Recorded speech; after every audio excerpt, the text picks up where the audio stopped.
Hola amigos, espero que estén bien. Vamos a seguir hoy día comentando el famoso match del siglo entre el retador Bobby Fischer y el entonces campeón del mundo, el soviético Boris Spassky. Este match jugado en Islandia, en Reykjavik, en 1972. Bueno, en plena Guerra Fría, atrajo la atención de todos los medios a nivel mundial. Quiero ver otra cosa muy curiosa que ocurrió en la cuarta partida y lo vamos a ir desarrollando y comentando. Vean, E4 y defensa siciliana. Juega Boris Spassky, que por supuesto estaba también dentro de su repertorio, además de la lectura española. Y Fischer jugaba prácticamente siempre lo mismo. Era su fortaleza y debilidad al mismo tiempo, porque era muy predecible. Veamos, acá Spassky juega D6, D4, C por D4, y estamos en una siciliana. En este caso no juega la Najdorf, que la Najdorf con A6 era la predilecta de Bobby con negra, pero acá Spassky jugó muchas oportunidades y un par de veces en este match la jugada acabó de C6, tras lo cual Fischer sobre el final del match jugó alfil G5 de este Rouser, pero acá en esta partida, esta es la partida número 5 del match, jugó su favorita alfil C4, con lo que jugada con la cual ya un año antes había derrotado al danés Ben Larsen en el torneo de candidato. Y es una jugada que la realizó desde que aprendió a mover las piezas prácticamente. Él siempre ubicaba el alfil en C4. ¿No? Una vez hablando con Carpón me decía que jamás jugó alfil C4 en ninguna siciliana. Sí, una jugada tiene sus pros y contras, obviamente, alfil C4. Eh, bueno, para los que no recuerdan, o quizás no saben, en esta quinta partida del match, en la primera partida recordemos que Fischer en una posición de tablas sencillas, en un final de alfiles y peones, capturó un peón envenenado H2, se encerró ese alfil y finalmente terminó perdiendo, ¿no? Se ha especulado mucho por qué cometió ese error tan grande, sin ir a más detalles de esa partida puntual. Decirles que en la segunda partida del match él se encierra en su hotel en la habitación y pierde por walkover y queda abajo 2-0.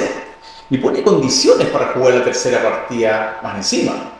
Condiciones que realmente amenazó con viajar de vuelta a Estados Unidos, no continuar el match.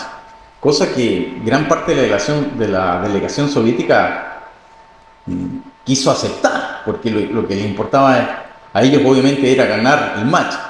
Pero Spassky, quizás tocado en el ego, ¿no? De que le hayan regalado esa segunda partida por walkover, aceptó las condiciones de Fischer, y esa condición era jugar en una sala pequeña, una sala sin público prácticamente. Eh, y bueno, fue probablemente la peor decisión que tomó Spassky, porque en esa partida fue masacrado. Descontó Fischer 2-1 en ese momento. Y me cuenta Gligoric, Svetozar Gligoric, para que deben conocerlo, un gran jugador yugoslavo, de la ex Yugoslavia, gran maestro, jugó todos los torneos de candidato varias veces, aspirante al título del mundo, y por supuesto que conocía muy bien a Spassky Fischer. Y él me acuerdo que me contó en una ida a un hotel a la sala de juego en Nueva York, en un Open de Nueva York, que él estuvo presente en esa salita del, de la tercera partida del match. Y esto él no lo publica, él tiene un libro excelente que se lo recomiendo, que Gligoric publica enseguida después del match, que se llama El match del siglo, Fischer contra Spassky. Pero ese libro que lo leí varias veces, él nunca comenta esto que me comentó, y era que en un momento esta salita tenía como un entretecho, un segundo piso, y lo único que había después de una escalera era un sofá, un sillón. Y dice que él sube en un momento dado, Fischer no estaba frente al tablero, y estaba Fischer en este sillón, en un estado, no dormido, sino en un estado como de catalepsia. Dice que Gligoric me contaba que tenía un café en la mano, como media hora mirándolo, no podía creer, y el tipo de repente despierta como si le hubieran enterrado un clavo en el estómago y salta del sillón y revive, vamos a decirlo así. Y obviamente Spassky ya había hecho su jugada, una defensa Benoni, y tenía el reloj andando. Fischer baja, juega la partida en 20 minutos, y juega excelente y termina ganando esa partida. Fue la primera vez que Fischer derrota a Spassky. Y bueno, y aquí estamos viendo la quinta partida del match, en donde juega su favorita alfil C4, Fischer, y acá Spassky juega E6, Por supuesto que los rusos esperaban alfil C4, alfil B3, alfil E7 y alfil E3. Y Fischer siempre jugaba no con dama de 2 y enroque largo, el famoso ataque de Velimirovich, sino que jugaba de esta forma, con enroque corto. Y esto, bueno, y acá A6. Un año antes, como les decía, Larsen jugó alfil D7 y miren lo que ocurre. Fischer juega el plan estándar de F4, F5 para adelantarle las casillas centrales. Y acá Larsen, bueno, juega bien, juega A6, F5, el plan normal de la blanca, y acá juega una jugada increíblemente mala. Larsen, dama C8.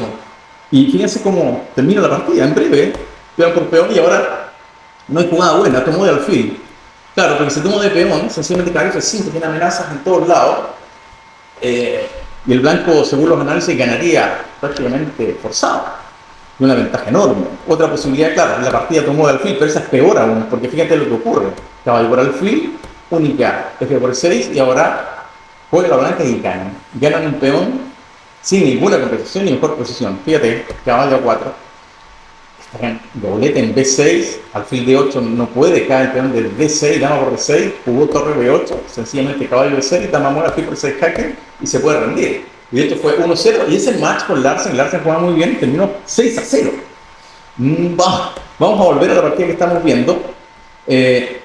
Claro, aquí por ejemplo, aquí perfectamente las negras podrían haber, E5 no es buena, es una jugada antiposicional. ¿Por qué? Porque el blanco retrocede con el caballo y la casilla D5 se va a convertir en una casilla débil para la negra y obviamente fuerte para la blanca. Va a instalar una pieza ahí, probablemente algún caballo en corto plazo. Por ejemplo, si caballo 5, caballo D5 es buenísima, amenaza alfil B6, por lo cual no pueden capturar las negras el peón de B4. Y en caso, por ejemplo, de caballo por alfil, intermedia alfil B6, como la dama es media única, le cambiamos ahora en F6 para después al A por B3 y ya sea caballo C3 o incluso C4. La blanca tiene un control eterno de la casilla D5 y el peón en F5 además se afianza ahí en eventual F6, posicionalmente las negras estarían prácticamente perdidas. Pero la negra no necesita nada de esto. Por supuesto que acá lo más sencillo sería caballo por caballo. Y en caso de alfil por caballo, bueno, peón por peón. Y las blancas, es una partida interesante. Por ejemplo, peón por peón no va nada para alfil C6. Y si dama de 3, D5, torre al centro, el blanco podría capturar un peón. Pero las negras siempre van a estar con una tremenda compensación por el alfil de casillas negras y el alfil en C6 y las piezas dominantes en el centro. La posición se podría decir que es aproximadamente igualdad, quizás pequeña ventaja blanca, pero no mucho más que eso. Sin embargo, Larsen, como vimos, perdió en 4 jugadas. Jugó horriblemente mal, dama C8. Bueno, vamos a volver acá. ¿Qué es lo que tenían preparado el equipo de Spassky? Obviamente que no fue el alfil D7, sino que la jugada A6. Ellos ya sabían, intuían de que Fischer iba a jugar el C4. Bueno, A6, F4, el mismo plan de las blancas, juega Fischer y ahora las negras cambian en D4 y B5. Buena jugada, la negra activa en el flanco dama. Esta es una posición de carácter semiabierto. ¿Qué es una posición semiabierta? Más adelante vamos a hablar de juego posicional, los tipos de posiciones. Posición semiabierta, esta es, por ejemplo. ¿Por qué? Porque las blancas tienen una columna abierta, falta el peón propio. Es una columna abierta cuando falta el peón propio e íntegramente abierta cuando faltan los dos peones en la columna. En este caso, una columna abierta para las blancas, la columna C es una columna abierta para las negras. Y está la ventaja del pequeño centro, que se llama E4 contra D6. Bueno, y este avance B5 es un plan estándar de las posiciones abiertas, en este caso, para el bando débil, el bando que tiene menos espacio, las negras, para tratar de, mediante un avance de flanco, permitir un golpe liberador en el centro. Bueno, y acá Fischer en esta posición juega A3. Bueno, la jugada más moderna y más incisiva, me ha tocado jugarlo también, es el avance central de 5. Creo que es la mejor jugada. Es raro que Fischer no haya optado por este movimiento, porque, bueno, el blanco tiene iniciativa. Tras los cambios en el centro, medio forzado, toma caballo de 7, ahora seguiría caballo 4.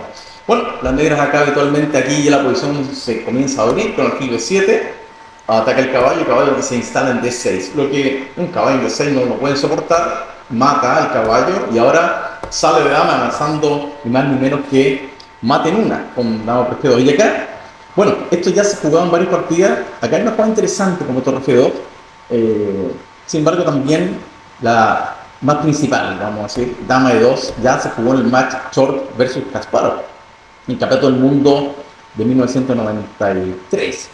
Y esa partida siguió de la siguiente forma: jugó E5, Kasparov, alfil C3, Bueno, las negras tienen un 4 contra 2, una masa de peones avanzando en el centro. ¿Contra qué? Contra una pareja alfil de la blanca y sobre todo un peón en D6 que está pasado. Pero claro, está bloqueado con un caballo en D7. Una posición de doble filo, yo diría con chances iguales. Por ejemplo, acá, claro, dama G6, torre de 1, rey H8, ahora Short podría haber jugado un H4 según los análisis, con una leve iniciativa, pero optó por inmediatamente oponerse, cambiarse alfil, que tiene que hacerlo, tarde o temprano, alfil por D5, torre por D5, Kasparov jugó dama E6 y al doblaje de torre F8, con una posición dinámicamente equilibrada, probablemente alfil A5 fue la blanca. Bueno, vamos a volver a la partida de Fischer, en donde después de el movimiento B5 de las negras, Bobby desistió del avance E5 con una jugada inferior, diría yo, que es A3. Obviamente las negras la esperaban también esa jugada y desarrolla alfil B7, ahora atacando el peón D4 y dama D3. Muy bien, y ahora viene una pequeña sorpresa, diría yo, pero una jugada esperada. También avance de flanco con un hoja en el centro, que es muy normal jugar acá movimiento A5 amenazando B4, está llegando al centro acá. Acá Fischer opta por ahora sí avanzar el peón de E5. Bueno, la negra captura, obligado a recapturar, y caballo a D7. Y acá la amenaza de B4, entre otras, hace que estén obligadas las blancas básicamente a capturar el peón, cosa que Fischer lo hizo. Muy bien, y acá caballo C5. Bueno, esta posición obviamente, al igual que la sexta partida del match que vimos ya, la famosa gambito dama oriente de Tartakover, estaba súper analizada por el equipo soviético. Y les cuento esto porque el mismo Anatoly Karpov estaba presente en los análisis, ¿sí?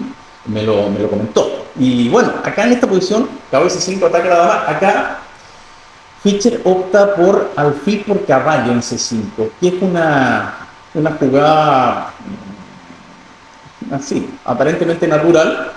No quiso mover su dama a la casilla, por ejemplo, dama de 3, porque claro, no quiso entregar el alfil de casillas blancas. Aunque vamos a decir que aparentemente fea era la mejor opción de las blancas. Bueno, ahora tiene que tomar de dama, obviamente no de peón porque está cayendo una pieza, ¿no? Está amenazando mata en G2 y el caballo, y si juega cualquier cosa como esa, dama de 2, alfil C6, tiene que abandonar. Entonces, por supuesto con dama, y se ve absolutamente artificial la posición, pero la negra no tiene cómo explotar esa posición extraña del caballo, del alfil colgando en D4. Bueno, por otro lado, las blancas tienen un peón de ventaja. Vamos a asignar esta posición con una leve ventaja a las negras. Por ejemplo, si A4 vuelve obligado de nuevo la dama D3 y siempre va a tener alguna defensa. Por ejemplo, si dama D5 evita el mate y con idea de jugar un C4, o si torre D8, por ejemplo, torre D1, seguro análisis, las negras tienen una gran compensación, pero no mucho más que eso. La partida sigue adelante, no hay nada definido aún. Sin embargo, vamos a ver que Fischer tomó una decisión errónea. Capturó el caballo directamente, cosa que también estaba analizado. Ahora sí que alfil por C5 jaque, rey H1 y dama G5 amenaza mate en G2. Y acá, claro, un momento importante también, las blancas deben jugar con mantener las damas con dama de 2 o dama G3. Probablemente dama G3 sea algo mejor, cierto, pero Fischer no estaba acostumbrado a defender finales sin ninguna chance de contrajuego y estar inferior crónicamente. A él le gustaba tener una ventaja crónica, pero no estar en desventaja, y acá sería el caso, ¿no? Porque, por ejemplo, después de dama por dama y digamos una jugada como torre F de 8, a pesar del peón de más que tienen las blancas, este final es sumamente triste. La debilidad de los peones blancos se hace notar más adelante, y acá tienen que caer en una defensa muy, muy pasiva, ¿no? Por ejemplo, si torre F1, rey F8 simplemente llega al centro, y un final muy, muy triste para las blancas. Fischer no le gustó esta opción y decidió mantener las damas con dama de 2. Vamos a decir, relativamente normal. Sin embargo, ahora Spassky realiza torre A de 8, viene con la torre a séptima fila, única, jugar torre A B1, y acá, bueno, torre por torre, buena jugada, se quita una torre y después del cambio Es interesante acá este momento, conversando con Carpo. Oh, claro, le vuelve a ocurrir un poco el fenómeno. Le ocurrió ahora primero en esta partida y después la sexta, de que, bueno, la diferencia es que la sexta partida, la novedad dama de 7 que estudiamos era en plena apertura. Acá ya estamos obviamente en un medio juego, pero lo tenían todo analizado. Yo tuve la suerte de estar en el equipo de Carpo varios años y claro, cuando se estudia una apertura, la apertura no termina en la jugada 2 en 14, sino que termina en la jugada 40. Así que estamos recién en la jugada 21. No me extraña que ellos hayan tenido todo estudiado hasta acá, hasta este momento. Y en este momento, de nuevo, a Boris Spassky, comillas, se le olvida la continuación que le otorga una ventaja más que grande, una opción casi ganadora técnicamente, porque, por ejemplo, acá, alfil de 3, una jugada relativamente sencilla, quiere capturar el peón de E5, ubicar ese alfil en F4. Por ejemplo, ¿qué juega acá? Si torre de 7, vamos a ver algunos movimientos de la blanca. Sencillamente muevo alfil A8 y ahora si trae el caballo al flanco del rey, para auxiliar al rey blanco, podría seguir de varias maneras. Por ejemplo, podría capturar el peón con dama por E5, sencillamente. Recuerdo el peón tiene pareja alfil en un centro tremendo, ese alfil de casillas negras es terrible, y dama F4, una posición, yo diría, técnicamente ganada, absolutamente. ¿Qué otra opción tiene acá que no sea torre de 7? Bueno, torre 1, atacando el alfil, pero sencillamente el alfil F4 amenaza dama H4, está dando mate en H2. No puede hacer cabeza 6 por dama H4, obligado a esa jugada, y dama por jaque y mate.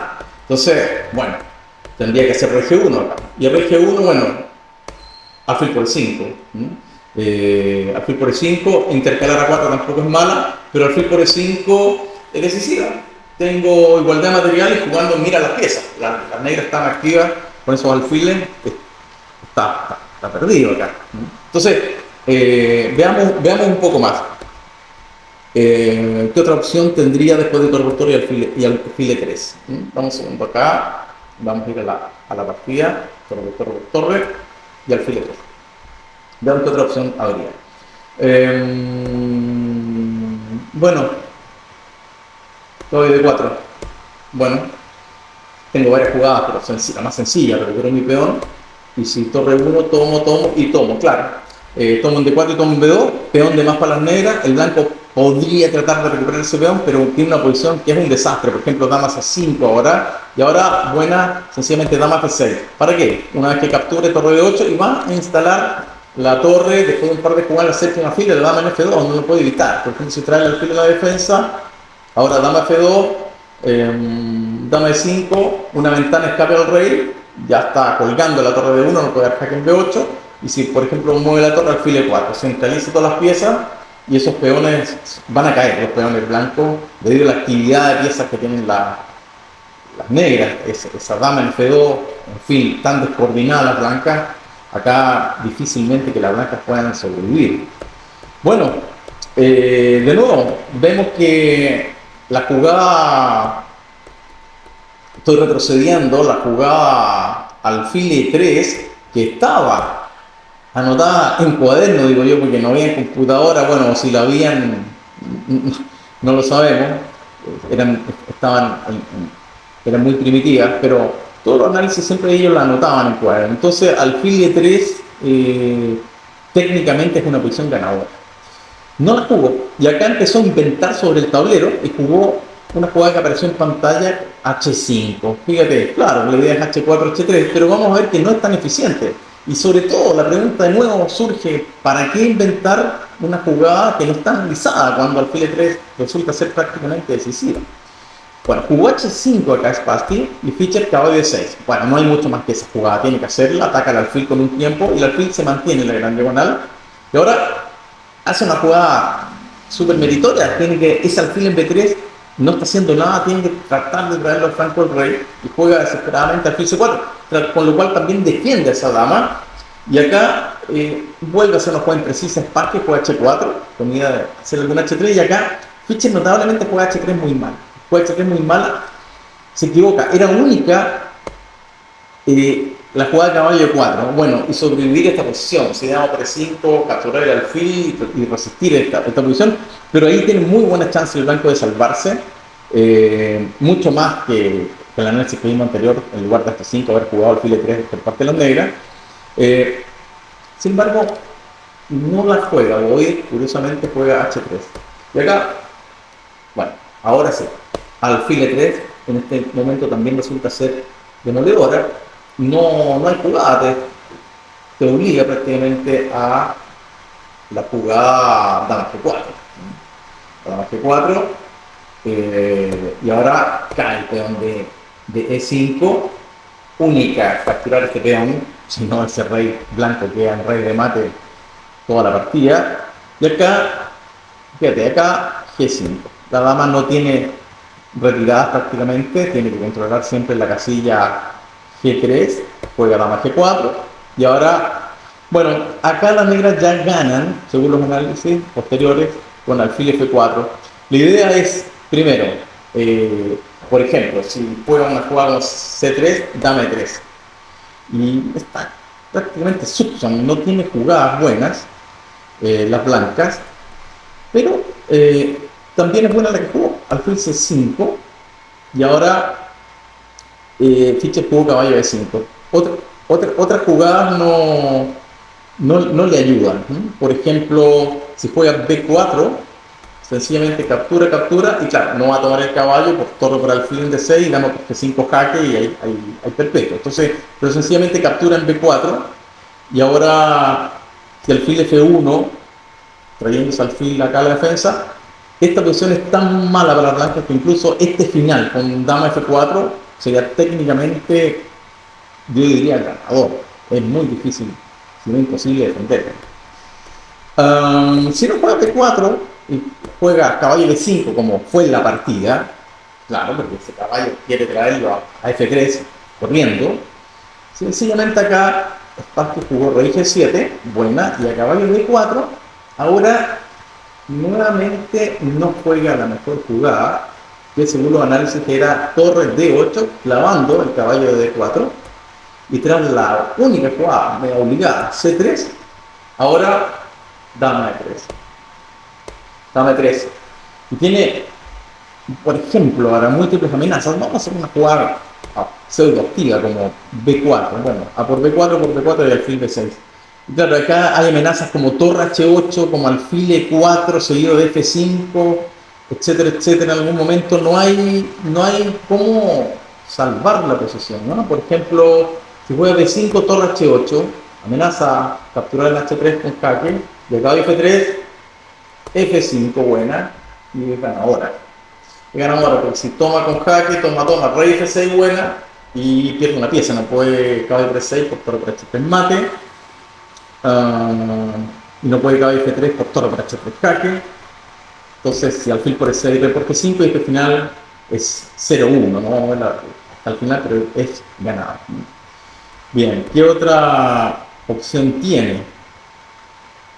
¿Qué otra opción tiene? Que no sea D5, por ejemplo, jugar alfil F1 directamente. Bueno, seguiría alfil E4, lo que les comentaba. Y esta opción no tiene ninguna jugada a realizar prácticamente, no se puede mover. Aparece la idea de jugar un F5 ganando. Bueno, vamos a ver la partida. Vamos a ver qué hizo Boris. Jugó torre H8 y el blanco no tiene más jugadas que volver con caballo F3, por supuesto. Alfil por caballo, dama por alfil. Y acá, fíjate que la negra, bueno, la negra tiene un peón de menos, pero ese rey blanco está sometido al ataque por las casillas negras. Y acá había una jugada absolutamente mala por parte de Boris. Acá era muy interesante, aún tiene una gran ventaja instalando la torre en H4. Instalando la torre en H4, ataca al alfil va a tener que retroceder. Si retrocede, perdón, a F1, torre F4. Y esta posición, bueno, acá sencillamente no repite, captura en B2. Y esta posición es francamente inferior para la blanca. Tienes el rey blanco, está muy débil, y tiene también todos los penes sueltos de debilidades casillas negras. Acá, otra opción sería G4, que por supuesto que también deja ese peón de H3 y ese rey blanco sufriendo. Y acá, por ejemplo, amenaza de mate, alfil de 6, dama G2, y ahora juega como reagrupar la torre F6, le otorgan una gran ventaja a las negras. C3 pierde según los análisis, o sencillamente por dama de 3. O si juega B3, sencillamente las negras capturan primero en A3 y después piensan, juegan con una ventaja de posición, diría técnicamente, cerca de estar ganada. Sin embargo, acá, después de alfil por cadena por alfil, acá la jugada que hace Spassky es, bueno, para ponerse a pensar. Fíjate, no juega torre H4, sino que juega alfil de 6 muy mala. Y bueno, sencillamente permite al blanco la única opción que tiene de cambiarle dama C3. Y bueno, ya estamos en el final sencillamente de tabla. Cambió dama, no tiene más. Y ahora alfil de 5, quiere capturar ese peón. Torre de 7, amenaza alfil por E6. Y ahora rey G1. Captura, recupera al final tabla muerta. Alfil de 2, bueno. El alfil lo va a buscar en H5 si la torre abandona la columna H. Y la negra no tiene cómo progresar, no tiene ninguna ventaja. Vamos a la última jugada rápidamente, torre C8, alfil H5, cambio la torre, bueno, final del alfil distinto color, tabla muerta. Vamos a hacer la última jugada, alfil F7, correcta, para que no deja mover el rey, y acordar un tabla. No, de nuevo, estamos en la misma situación que ocurrió en la sexta partida. Spassky olvidó la secuencia ganadora nuevamente, y eso es pensar que lo olvidó es prácticamente imposible, ¿no? Es un decir que lo olvidó. No lo quiso jugar, no quiso ganar la partida, o se encontraba, había momentos que se encontraba mentalmente bloqueado, no podía jugar. Fíjate que es muy raro el resultado del match, en el sentido de que Spassky recién empezó a jugar bien cuando ya el match lo tenía perdido, o sea, de la mitad en adelante, ya no había vuelta, no había nada que hacer.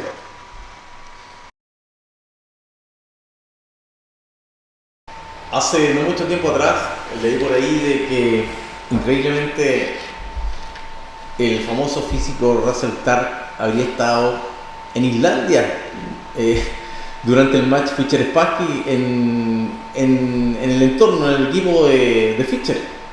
Entonces, sorpresa general. ¿Y qué hacía Russell Targ ahí? Bueno, para los que no saben, Russell Targ en 1958 se convirtió en cuñado de Bobby Fischer al casarse con Joan Fischer, con su hermana. Así que eran familiares muy, muy directos, y obviamente da para pensar.